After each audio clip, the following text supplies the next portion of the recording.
episode of Framed and Bound, a podcast in which literary people talk about movies set in the book world.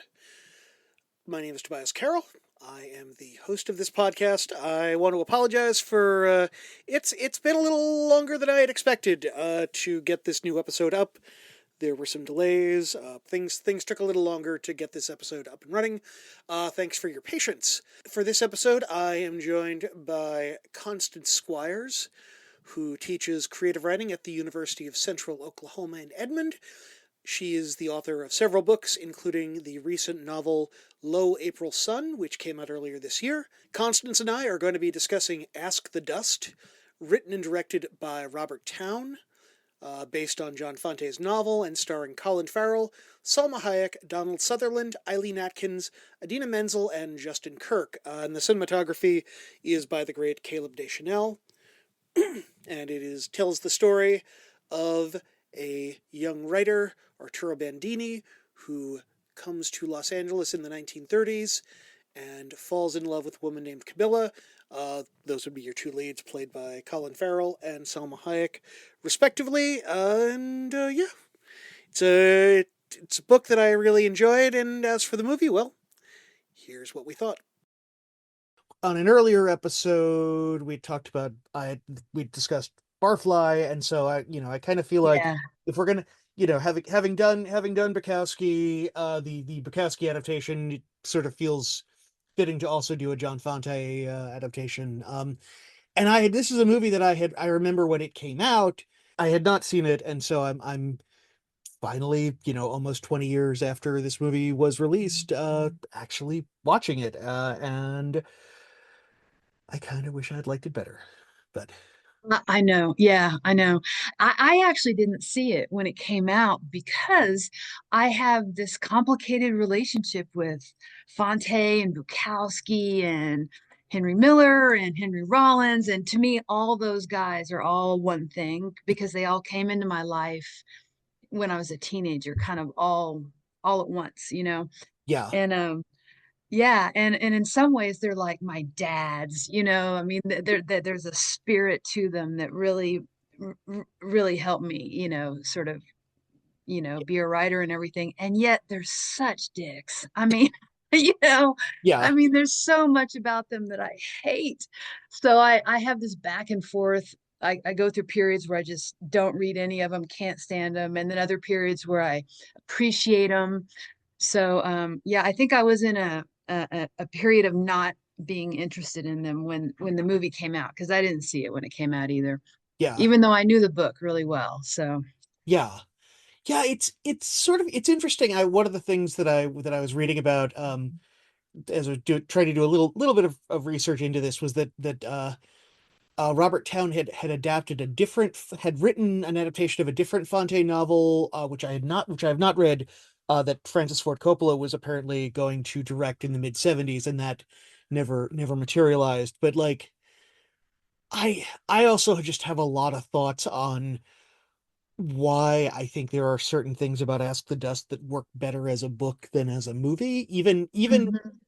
like, and it's really frustrating because it's like, Robert Towne is clearly a talented writer. There are certain things about the way that this is made that were kind of subtle that I really enjoyed. I think the two lead performances are very good, and yet, like, I just feel this kind of giant empty hole, and at the Yeah, middle of this movie. I know. I feel the same way.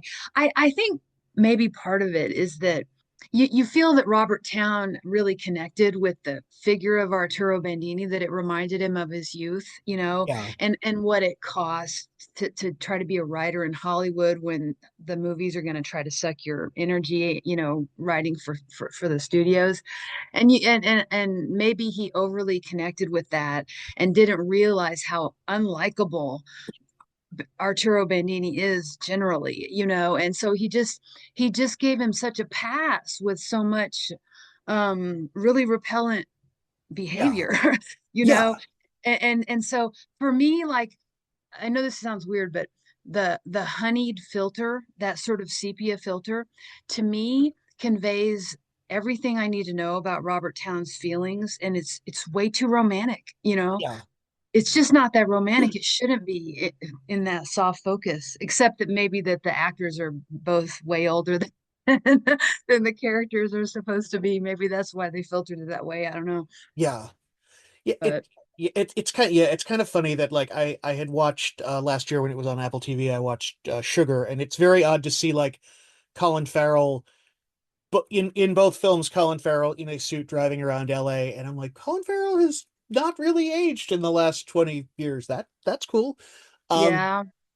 but yeah, I agree that like I think maybe the biggest issue I would have with this is I really wished there had been a little bit more distance, because I think in some ways if you read the book, you are getting a little bit more like the book, you're getting the book, and like I think you can kind of, it's been a while since I read it, but I think you can read the book and kind of realize like, oh wait, Arturo Bandini has things that are admirable about him, but he's also kind of a terrible person to a lot of people in his life. And I'd agree with you. Like there is this like beautiful nostalgic look to the film that doesn't really, you know. I wished there had been. I think maybe if there's going to be a great adaptation of this, if such a thing is possible, I think you would almost need a filmmaker who could sort of take a step back and like take do a little bit more with some of the subtext. And there's all of this really bleak stuff in there about assimilation and self-loathing, and Mm. and I kind of want, there's a couple of things I want to get to a little bit about that, but like it never quite it just never quite clicks for me in a way that like I feel like there are other feel like this is a weird choice, but like I feel like, I don't know, like a David Cronenberg directed version of this could be really interesting, because I feel like it might get into some of the weirder stuff. But I think you would also have to do like not just a super, super, super faithful adaptation of this. You would have to take a couple of risks and mess with things a little bit more than Town, I think, does here. Yeah, it's the problem that seems to plague so many adaptations, in that what makes the book great is the voice, Yeah. and you don't get the voice. And the voice is way more chaotic and manic um on the page than this sort of really subdued performance that Colin Farrell gives. I mean, he's great, but he just there's no humor at all.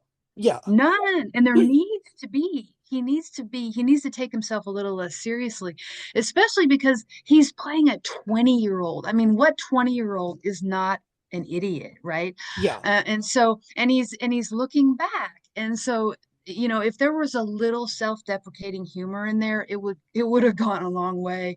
But yeah, the voice, the tone just kind of it takes it too seriously somehow.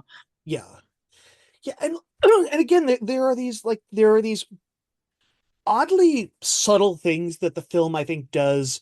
Like, well, I mean, it's not necessarily subtle, but the scene of the when the two late in the film when the two of them go to the movies, and the very blonde woman sitting next to Selma Hayek immediately is just like gets up and storms off because she's racist.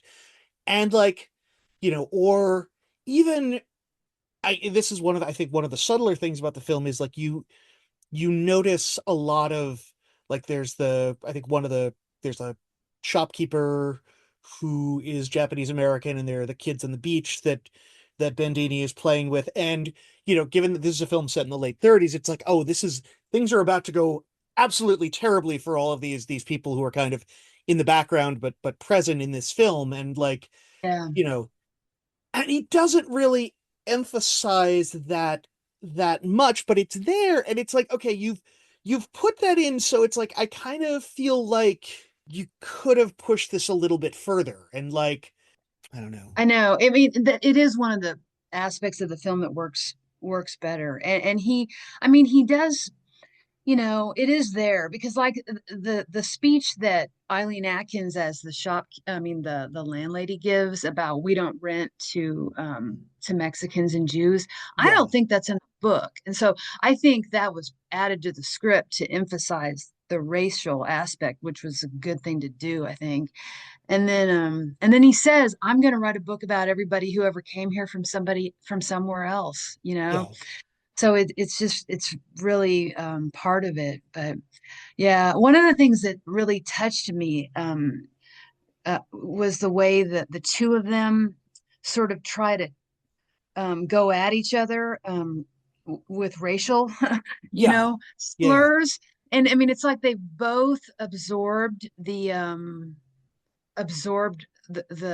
tools that are used against them and are Yeah. using them against each other, which is horrible, but also that was realistic, I thought, and that his main revelation at the end where he has that little snippet that he wrote, Hmm. and it's about being bullied by white kids, and he says, I did to you what they did to me.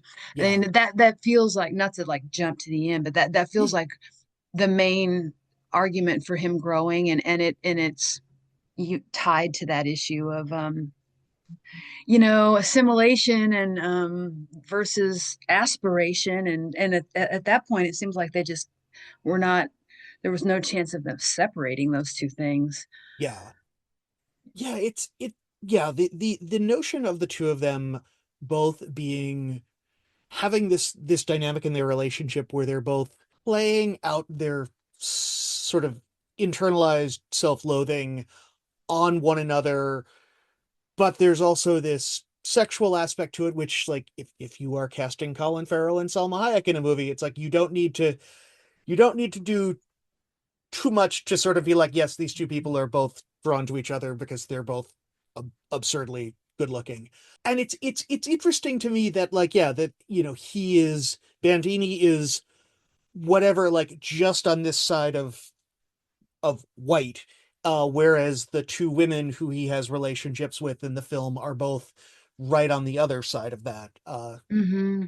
And like it's like, again, there's some really interesting stuff there. I Last week I went to go see The Brutalist, which it's interesting because that's been on my mind a lot, and that's also a movie where there's a lot of question about assimilation in sort of mid 20th century US. Although I think that film does a better job of it. But yeah, it's this is just so there's just I mean, and there's that one scene where he almost rapes her basically, and then Yeah. like kind of draws back with horror and kind of realizes like where this is taking him. Yeah, I know that there's a lot there. I mean, like cruelty is Yeah, basically what the movie's about. I mean, if the movie has a theme, it's cruelty. And she says to him, "You can't be mean and be a great writer." yeah, And and then he says that horrifying line to Vera, "Why would I hurt you? I don't even love you." Oh, and it feels like those two lines are what the movie's about. It's like he does want to be a great writer, and he is mean, and yeah. so he's going to have to grow along those lines or accept himself as a mediocrity. And Well, there's that sort of recurring bit in his voiceover, which you hear at the beginning, and then I think about midway through, where he's kind of like, a friend to all man and beast. And it's just like, no, dude, you're not really like there are moments of where he shows kindness in the first half for sure. And there's an interesting sense of like the film is an interesting sense of morality where there's that scene early on where he steals the milk from the truck, and he's like, I don't want to, he doesn't want to steal, and then he does, and then it backfires. He's stolen buttermilk, which he can't actually drink. There was that one line like he'd blow us all to hell, where it's just, yeah, the that sense of like there's that articulation of like this very anti-colonialist moment where it's just like, whoa, this feels surprisingly modern for a book that was written decades ago, and yeah. uh Yeah. Yeah, yeah. There is that. There are moments where the awareness sort of peaks out, Yeah. way more than you expect. Yeah. I also think there are a few scenes where Towne as a director, I mean, for all that this is Bandini's movie, he is the protagonist and arguably the narrator.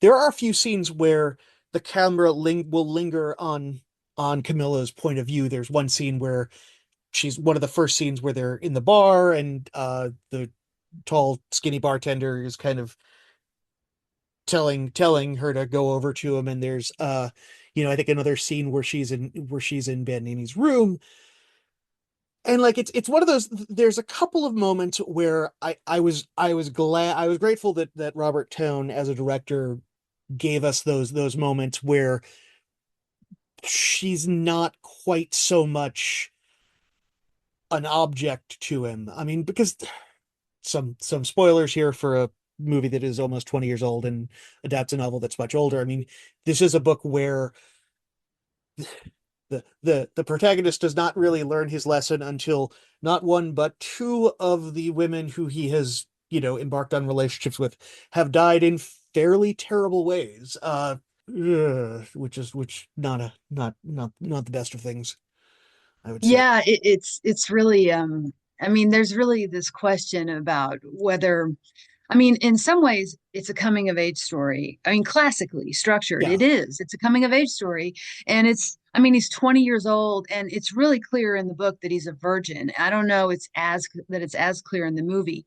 And so yeah, that's classic coming of age material, and the usual coming of age arc is that well, I mean, developmentally, it's the moment when we realize that other people are as real as we are, and that yeah, other people love their lives as much as we love ours. And and then of course the sexual coming of age usually goes along with that.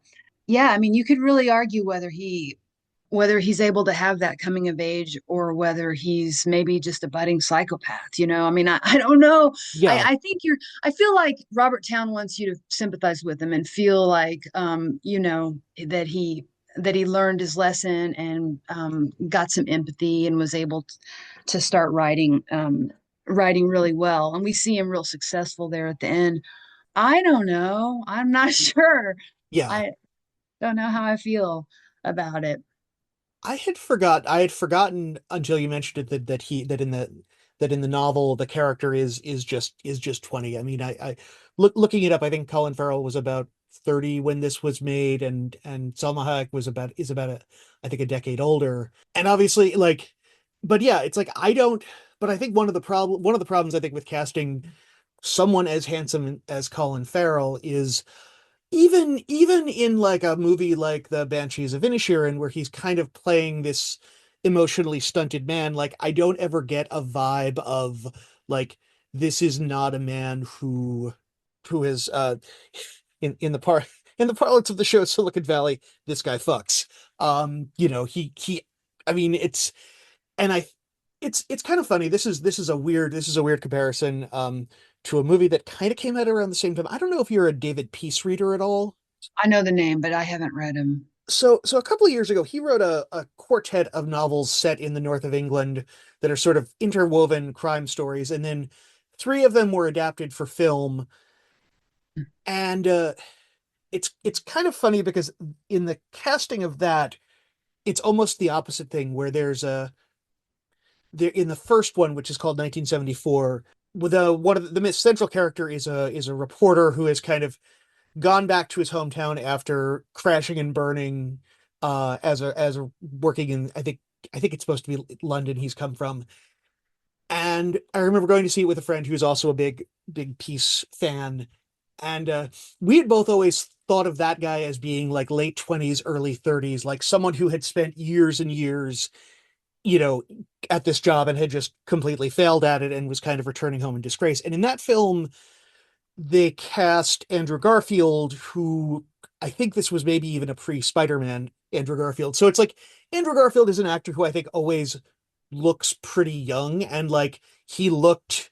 It's kind of funny because it's almost the reverse issue with that, where it's like if you had cast Colin Farrell in that role, I think I would have believed it a little bit more because like he comes off as a guy who's seen some stuff, whereas Andrew Garfield came off like a guy who was, he felt a little bit like a kid at the time because I mean he I think was probably in his early 20s if that. And it's like again, like I don't necessarily believe like there's supposed to be kind of a naivete, I think, with Bandini at this point where there's all of the idolization of H.L. Mencken and like Yeah.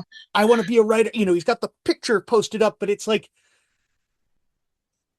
that was for me that was probably the weakest part of it where I mean also because it's like I know that H.L. Mencken is a real guy. I know he's kind of a complicated guy, but like I want a little bit more on like what about H.L. Mencken is the is makes him the greatest writer in the world and the greatest editor in the world and everything else. Yeah, yeah. I mean, the innocence about the writing. I mean, Bandini's innocence. We have him sort of pretending to be a big famous writer in the mirror and things like that, which reminded me of the Commitments. That film where Yeah. the manager is like in the tub pretending to be interviewed by Rolling Stone and stuff.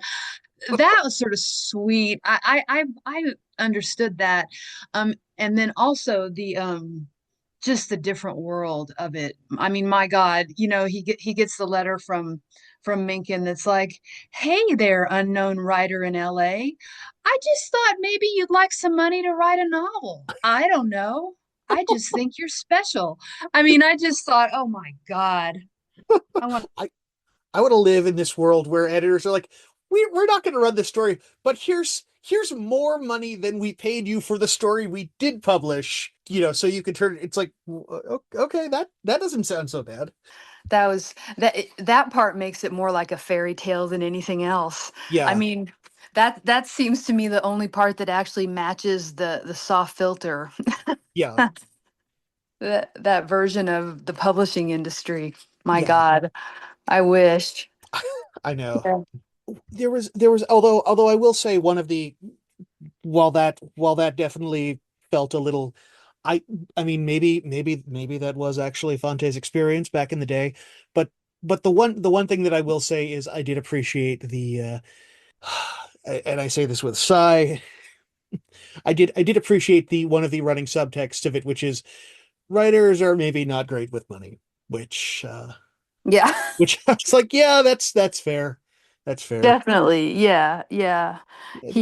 I was astounded by how far he could get on how little. And when the Donald Sutherland character owes him 15 cents and he's like, "You owe me 15 cents, man." There right there, we're in a very different economy. I mean, Yeah, it's a very different world where 15 cents amounts to something.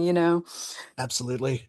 Just from a sheer storytelling perspective, it also allows. I mean, there's that very ugly early scene at the bar where he kind of spills the mediocre coffee on the nickel, kind of the like clean it up if you want which is just again one of many very very ugly scenes between the two of them Hmm. in the first half of the film. Yeah, and that was one of the places where the way people were acting was sort of inexplicable to me. I mean the milk was curdled. And I didn't understand why he didn't ask for more. I didn't understand why he poured the beer into the spittoon. you know Yeah, I did think her response to that, tearing up his story, was sort of clever. And it's at yeah, that moment that I thought, okay, this it's foreplay. I mean, it's a sort of hostile foreplay, I guess.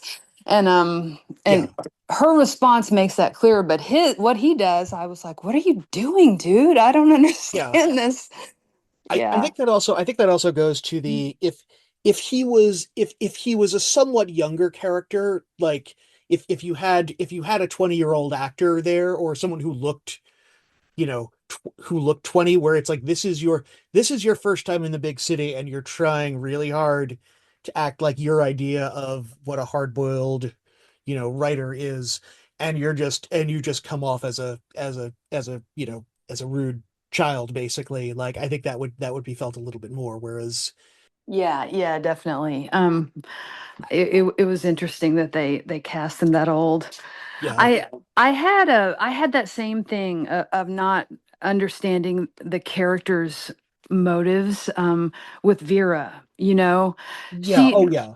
she feels like a just a projection of his own needs, and it's at that moment with her where she's just like, hi, you don't know who I am, but I'm so, I'm into you, and whatever. It was really like, okay, maybe we're supposed to remember that this is being narrated and by this character, and that maybe he's an unreliable narrator, Yeah. and but I think they could have made that more clear, Yeah. they could have made it um, more a sense that maybe everything didn't quite go down the way he's remembering it, but this is his memory of it. Yeah. Um, yeah, It's such a, and it's like I like Idina Menzel. But it's such, she's playing such a strange character here where, yeah, it's like she read his story, followed him back, basically stalks him, then they kind of fall for each other, and then he goes to the beach, and then she dies in an earthquake. And it's like, oh, okay. And she's scarred and self-conscious about it. And but like, it feels much more like a collection of character traits than like an actual character at times, which is a little frustrating because it's like, again, I have seen Idina Menzel in other things, and it's like, she can do the heavy lifting of like playing a weird and contradictory character, but you also have to give her a part, as opposed to, just these sort of collection of quirks, which yeah, uh yeah. I think my theory about that character, this sort of goes with the schema of Camilla as the land, mm, the virgin land, and Bandini as this colonial thing. I mean, I really sound like an English major right now, and I don't usually think of text in that way. I definitely usually come at it as a writer, but it just seems so schematic that I thought, this is like The Last of the Mohicans or something, where Vera is the old world. She's yeah, the old world. She's scarred, she's educated, she's damaged, and she dies. It's the yeah. death of the old world, So maybe it feels like he was thinking about her as a symbol and thinking, this will be so cool. She'll be so symbolic. And then he just sort of didn't put enough skin on her. No pun intended. Yeah, yeah. That wasn't meant to be No, no. a joke about her injury. Yeah, I would agree that like the contrast between the two felt a little be a little bit too neat, where it's like, well, hey, here's one beautiful woman who, can interact with him on an intellectual level, and that, they've both kind of come to LA from other parts of the country, and they're both like right on the margins of sort of white society, and he can kind of get a little bit further than she can, but you know, people are still kind of giving them both a little bit of odd looks. But he's really more drawn to like the woman who can't read English, and Yeah. doesn't, and whatever else and whatever else. And it's just like, okay, this is again, feels a little bit too, I'm blanking on what the right word is, what the appropriate word is, which is a shame for a podcast writers on film, but yeah, Happens. yeah, Yeah, it's okay. Yeah, yeah, I know what you mean. There's that triangulation, and there's like one day. I think he has one day where he has succeeded in. He has achieved a triangle. yeah, He's got the possibilities of both women, and he's so happy. You know, and yeah, Yeah, and that's one of the things that makes me read him as probably a narcissist or something, because just that, like, yes, this is great, and you feel that you feel how much he needs to be. He doesn't quite know who he is until he's seen the way Vera sees him. She's yeah, able to see him the way he wants to be seen. yeah. it's also it's interesting to me. Okay, this is and maybe this is me seeing something where there isn't, but there is, and I'm blanking on the bartender at the bar who Sammy. yeah, Yeah. who also turns out to be a writer. I was trying to figure out if he was being written or implied to be gay. Other than like there's the scene of like the two of them in the room where one of them maybe is willing to want something from the other and like and I feel like this also kind of goes into the whole idea of like Bandini trying to come off as very worldly and just being completely oblivious to certain things that are happening, whereas because there's this whole thing where I just whenever he kept bothering Camilla about like, well, what about him, and part of me was just like, well, I think Yeah. maybe there I think maybe he's just completely missing a dynamic of that and like Yeah, I know. I felt that too. I mean, it really did feel like that she was just not saying, he's gay, yeah and he absolutely wasn't picking up on it. And definitely when Sammy comes to the room, he says, "Is there anything I can do for you?" yeah And he very, very quickly follows that up with, "I could tell you about Camilla," when he realizes that the other meaning isn't going to be received or picked up on or anything. But yeah, I know, I read him that way too. But in the book, Camilla loves Sammy. I mean, she's in love with Sammy, and so it's different. yeah. It's that's a different dynamic too. It's also I feel like the given that Town wrote and directed Personal Best in the early 80s, I feel like probably he is no stranger to subtext or text about queer longing and whatnot. I'm glad I'm not coming off completely because yeah, that was absolutely how that felt, how that exchange in the room played to me. And yeah, Yeah, me too. Me too. And that speech he gives him about Camilla, it was so gross. I mean, it was brutal. That whole horse metaphor oh thing. my God, yeah, Oh, it was just brutal. And that too made me think that feels like the sort of, overcompensation of, someone who's trying to, be like, look how straight I am, look what a look what a son of a bitch I am. Isn't that yeah, what I'm supposed to appear to be? But although I kind of think he actually was a son of a bitch, but yeah. I'm sorry I'm cussing on your No, no, podcast. you could absolutely cuss. Okay. Absolutely. I'm looking at my notes here. I did at one point jot down feet stuff because it does seem like there's some foot stuff going on here. Like not Tarantino level feet stuff, but definitely some like, all right, this You're is right. Yeah, I hadn't really thought of it, but there definitely is, with starting with the sandals, yeah, and then she gets the white shoes, and yeah, then when they first sort of start to get close to each other, and she's more or less saying, "You're afraid of me," and he's like, "No, I'm not," and then he lies upside down in the bed, as if to be as far away from her as he can get, yeah, but yeah. you know but he's close to her feet, so yeah, you're right. Yeah, it's the more we're talking about this, the more I just kind of wish we had gotten a slightly younger Bandini for this because I think also like the scene where they drive to the ocean and she's asks him to teach her to sort of ride the waves and he's never been in the ocean before, which again which makes sense if you are from if you grew up in Colorado, you are not going to have spent a lot of time in the ocean. That is not going to be a thing you can do, but yeah.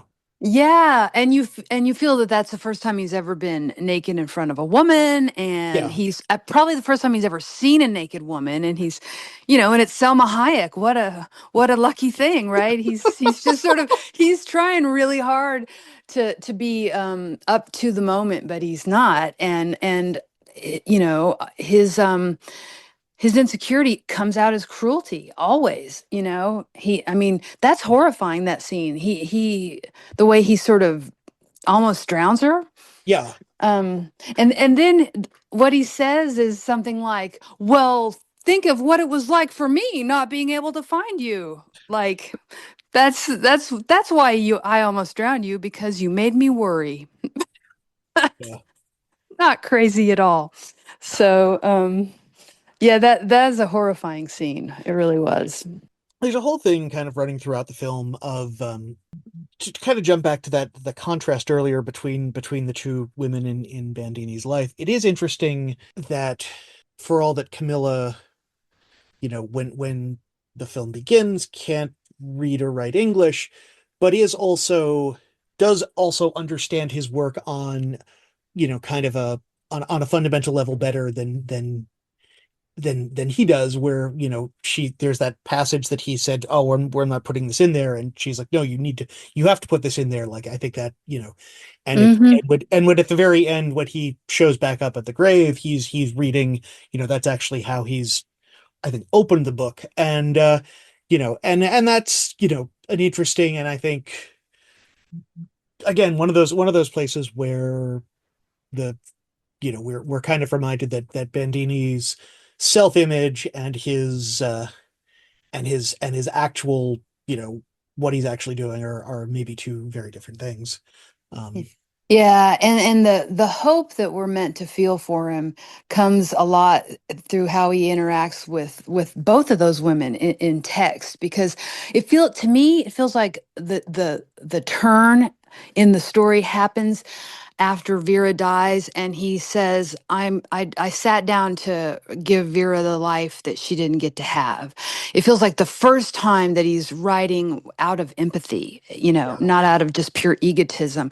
And then after that is when he starts teaching Camilla how to read, and that feels, born out of genuine, like he's not doing that to get anything out of her. He's just really trying to help. So yeah, those are both redeeming elements to his character, and they both come through how he's growing, presumably as a writer. I mean, it really does seem like empathy uh, is the very impetus of any kind of fiction. It's the thing that propels you into someone else's head, yeah. quite literally, And so, unless he's able to do that, I don't know. I don't know that there's much hope for him as a fiction writer. I've been somewhat hard on this film, but I actually do think, thinking about it, underrating an element of it, which is, especially in the first half of the film, when Bandini is still kind of a prick to almost everyone around him. He also just looks like this sort of platonic ideal of the brooding writer, where it's like Colin Farrell in an undershirt and suspenders, like typing away at staring at a manual typewriter. And like, I feel like, especially for a certain kind of, let me say, lit bro, I mean, that is the Hmm. archetypal, like, yes, I will do this.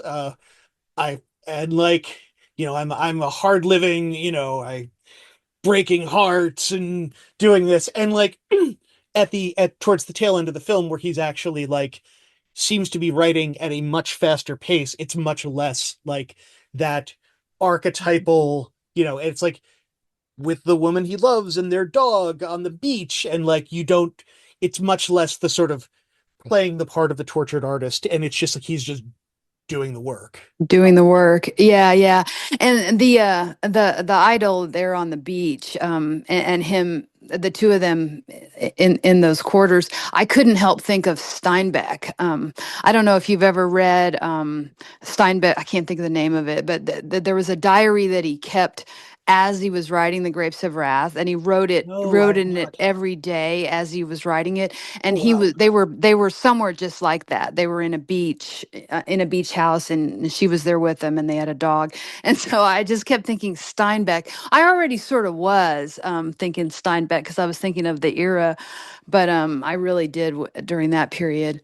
But yeah, you're right. I mean, it is it's really engaging with all the mythos, and in some places, like with the unsolicited advance and all that, it feels to be really um unironically endorsing the myth. Although I think you're right. I think it probably is actually what happened to Fante. But then in other places, it's kind of wrestling with it.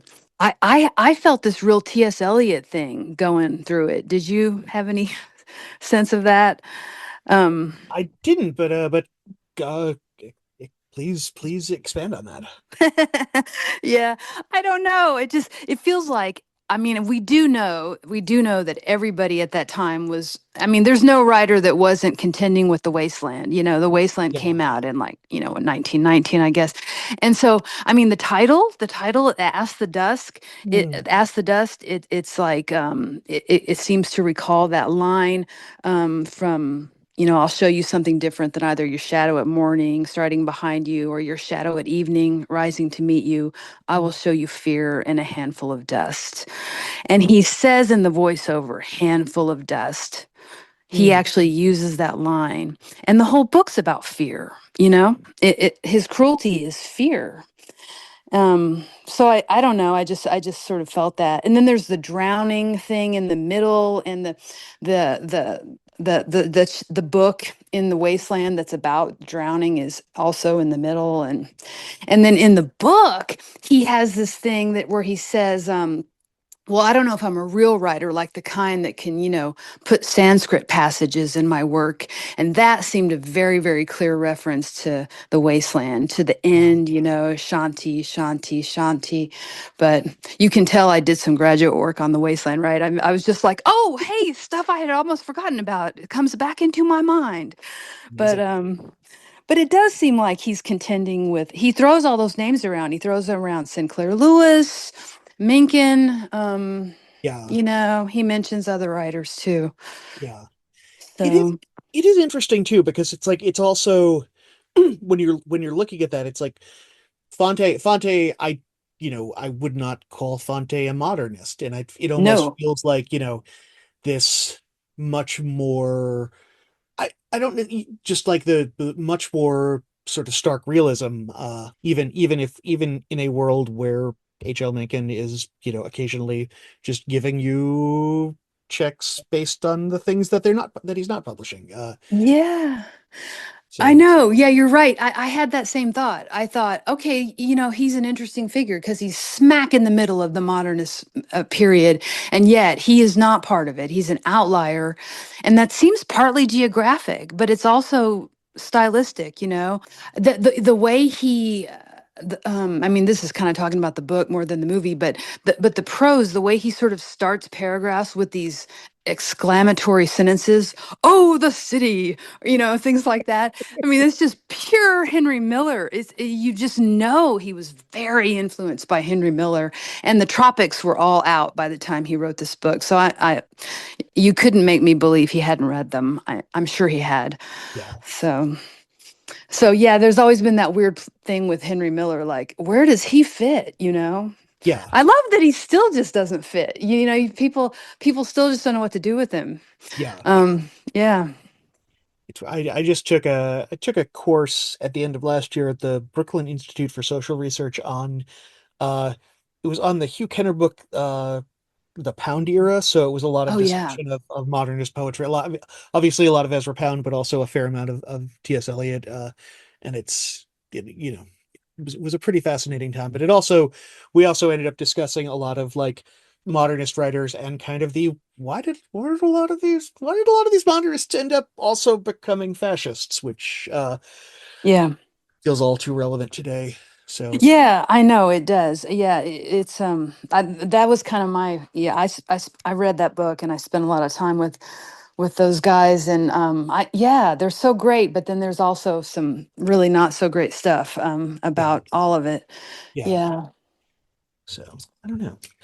That was pretty much it. That was about what I had in terms of, was there anything else about the film or about Fante or the book or anything that you wanted to to mention before we wrap up? Oh, I don't know. I feel like I had a million scattershot thoughts, but yeah, it definitely does feel like we hit the most of it. You know what though? There is this one thing that I kept going through my head as I watched it. Kind of early on, I thought about the cruelty in it. You know, you can see it's his crucible, right? I mean, it's where he's going to have to grow. And whenever I'm with that kind of material, I always think of this line that Saul Bellow has. I think it's in Henderson the Rain King, and it's, a good person is one who can absorb the blow without passing it on. And and Oh, that's good. yeah, isn't it? And so you just see him passing on the blow to Camilla, and at the end, where he says he remembers being bullied by those boys, and he says, "I did to you what they did to me." So he realizes that he passed on the blow, and so that more than anything makes me like, "Oh, he's gonna be okay." Yeah. He just grew. Yeah. So anyway, yeah, I just thought that quote was kind of an interesting lens for looking at old Arturo Yes, and yes. what he does and doesn't do. Yeah. Definitely. So thank you for coming on board. Is there anything, any projects of yours you want to talk about or plug while we're here? Well, I have a novel coming out in 2 weeks. It's called Fantastic. yeah, it's called Low April Sun, and it's the first novel that sort of deals with the Oklahoma City bombing. And Oh, wow. yeah, and it's also got a fracking thread, and it's kind of set in two timelines. But I'm excited about it. I'll be, you know, Excellent. getting that out there in a couple weeks. Yeah, Fantastic. yeah. Well, congrats on the book, and yeah.